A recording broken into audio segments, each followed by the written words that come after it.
Astaghfirullah. Innal hamdalillah nahmaduhu wa nasta'inuhu wa nastaghfiruh wa na'udzu billahi min shururi anfusina wa sayyiati a'malina may yahdihillahu fala mudilla lahu wa man yudlil fala hadiya lahu. Asyhadu an la ilaha illallah wahdahu rabbi la syarika lah wa asyhadu anna Muhammadan abduhu wa rasuluhu alladzi la nabiyya ba'dah. Faqala Allah azza wa jalla ya ayyuhalladzina amanu taqullaha haqqa tuqatih wa la tamutunna illa wa antum muslimun. Amma ba'du fa inna asdaqal hadithi kitabullah wa khairal huda huda Muhammadin sallallahu alaihi wasallam wa syarrul umuri muhdatsatuha wa kullu muhdatsatin bid'ah wa kullu bid'atin dhalalah wa kullu dhalalatin finnar. Ajaranillah wa iyyakum minal bid'i wadh dhalalati wan nar. Ma'asyiral muslimin, usikum wa nafsi bitaqwallah. Jamaah sidang salat Jumat yang dimuliakan Allah Subhanahu wa taala. Sebagaimana biasa khatib sebelum menyampaikan khutbahnya mengingatkan tentang rukun Jumat, yaitu agar kita senantiasa meningkatkan ketakwaan kita di hari Jumat dan tak lupa memperbanyak salawat kepada Rasul kita Muhammad sallallahu alaihi wa ala alihi wasallam. Ma'asyiral muslimin, sidang jamaah Jumat yang dimuliakan Allah Subhanahu wa taala. Di dalam sejarah yang disebutkan dalam hadis-hadis yang sahih, di antaranya Al-Imam Ahmad dalam musnadnya, dan juga Imam Bukhari menyebutkan riwayatnya dalam kitabnya Adabil Mufrad dari sahabat Abdullah ibnu Amr ibn As radhiyallahu anhu. Nabi sallallahu alaihi wasallam bersabda, "Lamma hadarathu Nabiullah Nuh alaihi salam al-wafatu." Ketika Nabiullah Nuh alaihi salatu wassalam menjelang ajalnya, faqala libnihi, maka dia berkata kepada anaknya, di antara wasiatnya adalah, inni qasun alaikal wasiyah, wahai putraku, aku ingin berwasiat kepadamu satu wasiat. Amuruka bisnataini wa anhaka anisnataini, aku perintahkan engkau dengan dua perkara dan aku larang engkau dengan dua perkara. Kemudian Nuh alaihi salam mengatakan, amuraka bila ilaha illallah walau anna as-samawati sab'i wal aradina sab'i kanat fi kifatin wa la ilaha illallah fi kifatin malat bihinna la ilaha illallah. Aku wasiatkan kepadamu wahai putraku dengan kalimat la ilaha illallah. Karena kalau seandainya langit yang 7 lapis serta bumi yang 7 lapis itu ditaruh di satu neraca, kemudian la ilaha illallah ditaruh di neraca satunya dalam timbangan, maka la ilaha illallah lebih berat dibandingkan langit dan bumi. Walau anna samawati sab'i wal aradina sab'i kunna halaqatan mubhamatan laqasamat bihinna la ilaha illallah. Kalau andai kata langit yang 7 lapis itu, kemudian bumi yang 7 lapis itu dilingkari dengan cincin yang sangat kokoh dan tidak bisa ditembus apapun, apabila la ilaha illallah menembusnya, tentu keduanya akan pecah dan retak. Kemudian Nuh juga menasihatkan kepada putranya agar memperbanyak ucapan subhanallah wa bihamdi, fa innaha salatu kulli syai'in wa biha yurzaku kulli syai'in. Karena kalimat subhanallah wa bihamdi adalah kalimat semua doa makhluk-makhluk Allah, dan dengan kalimat itu makhluk Allah diberikan rizki Allah subhanahu wa ta'ala. Kemudian Nuh mengatakan, wa anhaka an isnataini, aku larang engkau dengan dua perkara. Yang pertama anis syirki, agar jauhi kesyirikan, dan yang kedua anil kibri, jauhi kesombongan. Ma'asyiral muslimin, sidang jamaah Jumat yang dimuliakan Allah subhanahu wa ta'ala, inilah wasiat Nuh alaihi salam kepada putranya, di mana Nuh alaihi salatu wasallam berwasiat dengan dua perkara yang diperintahkan Allah dan dua perkara yang dilarang Allah subhanahu wa ta'ala. Adapun yang diperintahkan, agar kita senantiasa mengucapkan kalimat tauhid, la ilaha illallah. Karena kalimat inilah yang menjadikan kita masuk ke dalam Islam. Kalimat inilah yang membuat kita hidup. Kalimat inilah yang membuat kita berjuang. Kalimat inilah yang Allah mengutus para utusannya. Kalimat ini pula Allah turunkan kitab-kitabnya. Dan kalimat ini pula yang membuat kita berperang bersama orang-orang kafir. Dan siapa yang mengakhiri hidupnya dengan kalimat ini, kata Nabi SAW, man kana akhiru kalamihi la ilaha illallah dakhalal jannah. Siapa yang mengakhiri hidupnya dengan mengucapkan kalimat la ilaha illallah, maka dipastikan dia masuk surga. Makanya Nabi SAW merintahkan kita, apabila ada orang yang sedang sakaratul maut, kata Nabi SAW, lakinu mautakum bila ilaha illallah. Ejahkan orang yang sedang sakarat itu dengan kalimat la ilaha illallah. Ma'asyiral muslimin, jamaah Jumat yang dimuliakan Allah subhanahu wa ta'ala, kalimat la ilaha illallah adalah kalimatut taqwa. Kalimat la ilaha illallah adalah kalimatut taqwa, kalimat taqwa. Dan kita tahu bahwa apabila hati kita dipenuhi dengan la ilaha illallah, keyakinan bahwa tidak ada sesembahan yang berhak disembah kecuali Allah subhanahu wa ta'ala, maka kalimat ini akan menggerakkan seluruh badan kita, sehingga lisan kita tidak mengucapkan kecuali yang baik. Gerakan badan kita tidak mungkin digerakkan kecuali kepada yang baik-baik, karena takwa itu yang menggerakkan semuanya. Ma'asyiral muslimin, sidang jamaah Jumat yang dimuliakan Allah subhanahu wa ta'ala, di zaman Nabi SAW ada seorang sahabat namanya Usamah ibnu Zaidin radhiyallahu anhu. Ketika dalam peperangan dia hendak membunuh seorang Yahudi, tiba-tiba Yahudi ini mengucapkan kalimat la ilaha illallah, tapi tetap Usamah membunuhnya karena dia Yahudi. Sampailah kemudian kabar ini kepada Nabi SAW. Maka Nabi SAW marah kepada sahabat Usamah dan mengatakan, ya Usamah, aqatalta man qala la ilaha illallah? Apakah engkau sudah membunuh orang yang mengucapkan kalimat la ilaha illallah? Maka Usamah mengatakan, iya wahai Rasul, sesungguhnya dia mengucapkan kalimat itu bukan karena ikhlas ingin masuk Islam, tapi dia mengucapkan kalimat itu karena takut pedangku. Maka Nabi SAW mengatakan, afala syaqaqta an qalbah ya Usamah? Hei Usamah, apakah engkau sudah membelah dadanya sehingga kau tahu isi hatinya? Apakah dia mengucapkan kalimat itu karena ingin masuk Islam ataukah karena takut kepada pedang? Maka Usamah terdiam sampai Nabi SAW mengatakan, ya Usamah, bagaimana dengan la ilaha illallah?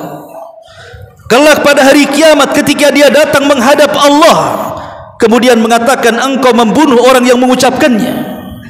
Maka Usamah menangis dan mengatakan, kata Usamah ibn Zaid, laiti aslamtu yaumaidin, duhai kiranya aku baru masuk Islam kala itu, karena takut dimarahi Nabi SAW. Lihatlah bagaimana agungnya kalimat la ilaha illallah. Bagaimana Nabi SAW membela orang Yahudi yang bisa saja saat berperang dia menipu kaum muslimin dengan mengucapkan kalimat la ilaha illallah supaya dia tidak dibunuh. Tetapi Nabi SAW melihat dohir manusia. Ketika dia mengucapkan kalimat itu, berarti tidak boleh darahnya ditumpahkan, tidak boleh hartanya diambil, tidak boleh kehormatannya dirobek. Ma'asyiral muslimin, sidang jamaah Jumat yang dimuliakan Allah Subhanahu wa taala, itulah kalimatut tauhid. Kemudian yang kedua, Nabi SAW memerintahkan Nabi Nuh alaihi salam memerintahkan kepada putranya agar memperbanyak ucapan subhanallah wa bihamdi, karena itu doa seluruh makhluk yang Allah ciptakan di alam semesta ini. Tidak ada satupun makhluk kecuali bertasbih. Gunung bertasbih, lautan bertasbih, langit bertasbih, bumi bertasbih, hewan bertasbih. Tidak ada satupun ciptaan Allah kecuali bertasbih kepada Allah Subhanahu wa taala. Sebagaimana Allah mengatakan, wa min syai'in illa yusabbihuna bihamdi walakin la tafqahuna tasbihahum. Tidak ada makhluk yang diciptakan Allah Subhanahu wa taala kecuali mereka bertasbih, tetapi engkau tidak tahu bagaimana tasbih mereka. Tapi intinya mereka bertasbih. Karena dengan tasbih itulah maka Allah Subhanahu wa taala menurunkan rizki kepada seluruh makhluk-makhluknya. Kalau bukan karena tasbih para makhluk kepada Allah Subhanahu wa taala, tentu Allah tidak akan menurunkan rizki kepada mereka. Karena di sini Nuh alaihi salam mengatakan putranya, wa biha yurzaku kulli syai'in, dengan kalimat itu kita diberikan rizki, segala sesuatu diberikan rizki. Makanya Nabi SAW senantiasa membaca kalimat tasbih dan tahmid, baik selepas salat wajib, baik sebelum tidur. Digunakan oleh Nabi SAW untuk berzikir kepada Allah Subhanahu wa taala, ataupun di pagi dan petang. Nabi SAW senantiasa bertasbih dan bertahmid. Kata Nabi SAW, kalimatani khafifatani ala lisani thaqilatani fil mizani habibatani ala rahmani subhanallah wa bihamdihi subhanallahil azim. Ada dua kalimat kata Rasul yang ringan diucapkan lisan, tapi memberatkan timbangan di hadapan Allah. Dicintai Ar-Rahman, dicintai Allah Subhanahu wa taala. Dan kalimat itu adalah kalimat subhanallah wa bihamdi subhanallahil azim. Maka jangan pernah berat lisan kita untuk mengucapkan kalimat subhanallah wa bihamdi subhanallahil azim, karena dua kalimat ini adalah ringan di lisan tapi berat dalam timbangan dan dicintai Ar-Rahman. Inilah dua perintah Nuh, wasiat Nuh kepada putranya.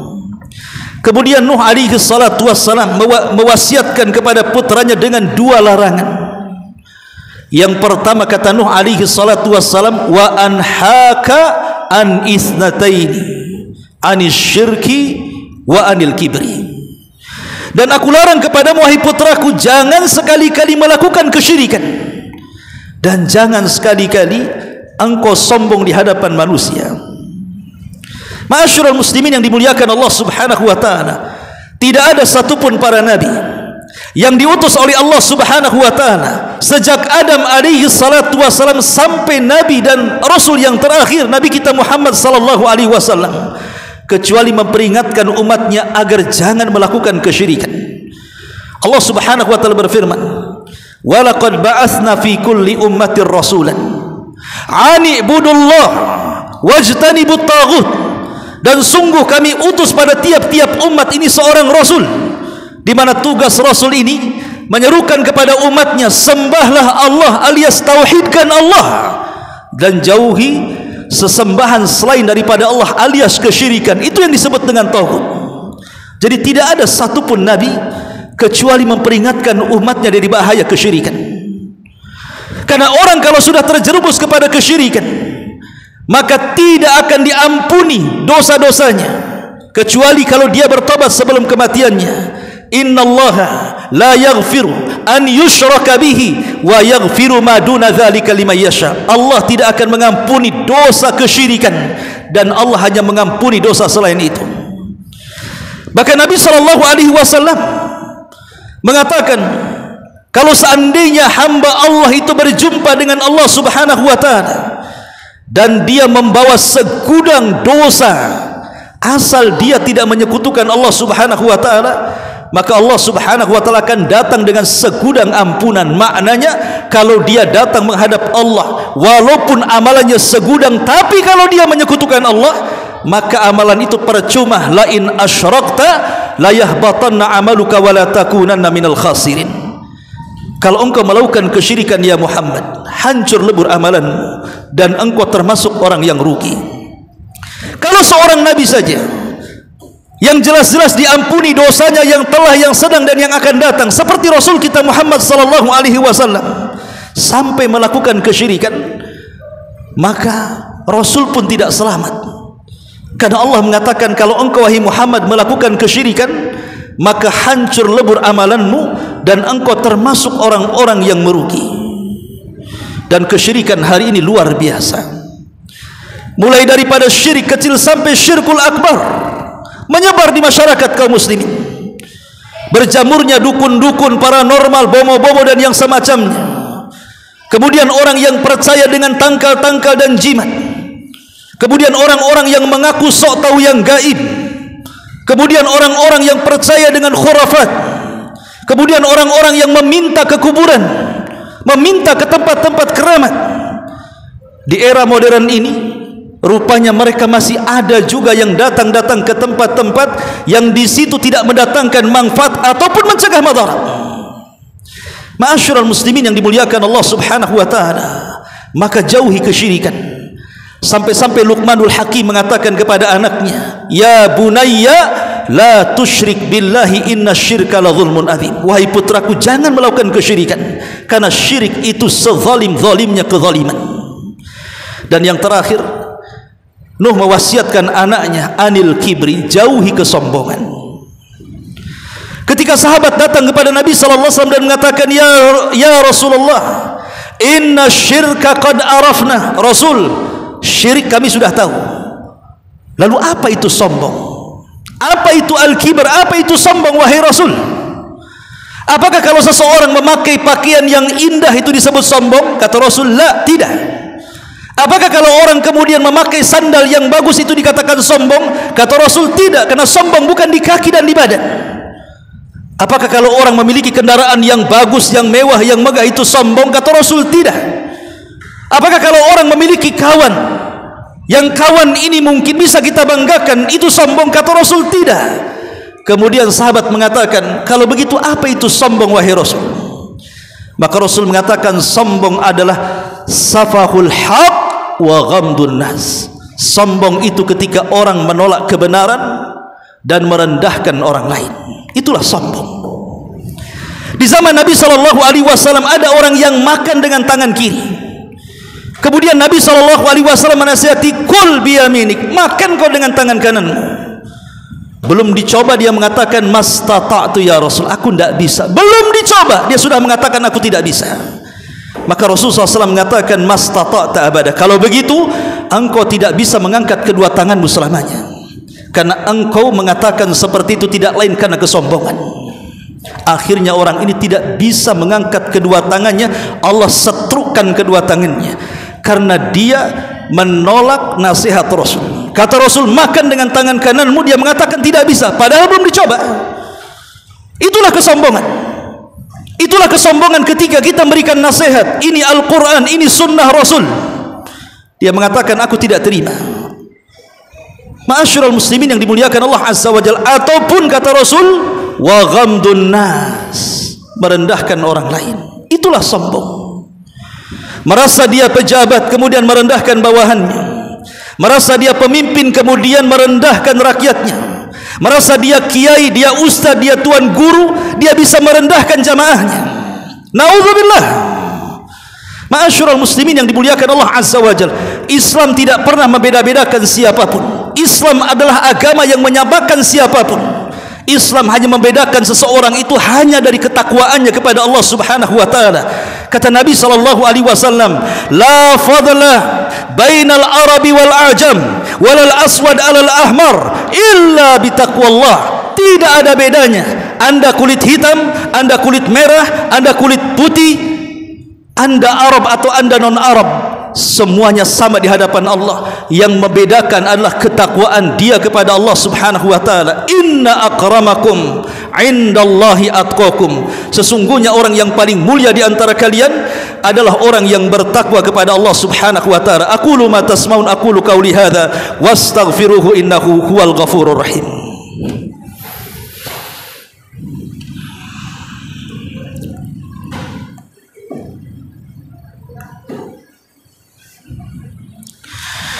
Alhamdulillah wassalatu wassalamu ala rasulillah wa ala alihi wa sahbihi wa mawalah wa la hawla wa la quwata illa billahi wa ba'du.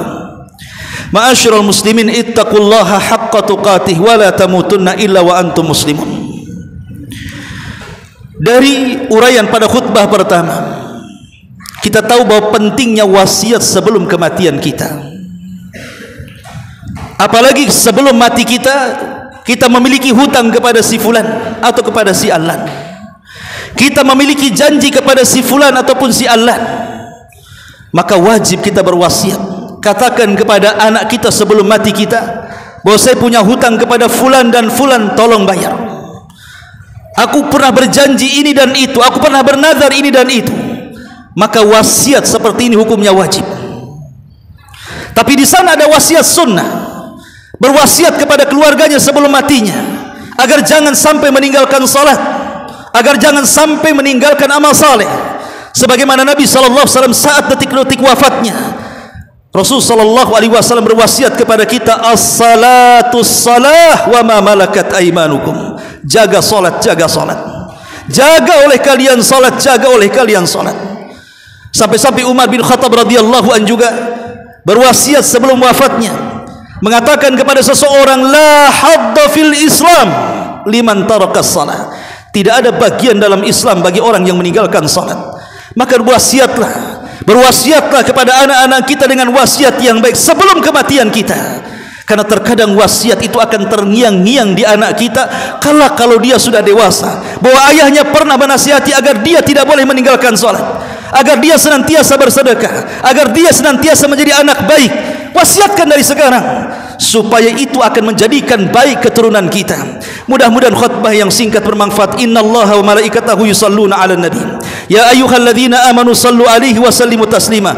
Allahumma ighfir lil muslimina wal muslimat wal mu'minina wal mu'minat al ahya'i minhum wal amwat innahu ya qadiyal hajah. Allahumma nas'alukal jannah wa ma qarraba ilaiha min qawli wa amal wa na'udzubika min sakhatika wan nar. Allahumma inna nas'alukal huda wat tuqa wal afafa wal ghina. Allahumma nas'alukal huda wat tuqa wal afafa wal ghina. Rabbana la tuzigh qulubana ba'da idh hadaitana wa hab lana min ladunka rahmatan innaka antal wahhab. Rabbana atina fid dunya hasanah wa fil akhirati hasanah wa qina adzaban nar. Wa sallallahu ala sayyidina Muhammadin wa ala alihi wa sahbihi ajmain. Ibadallah, innallaha ya'muru bil adli wal ihsan wa ita'i dzil qurba wa yanha 'anil fahsya'i wal munkari wal baghi ya'idukum la'allakum tadhakkarun. Qumu lis salah fa inna salata tanha 'anil fahsya'i wal munkar wa la dzikrullahi akbar ya arhamar rahimin.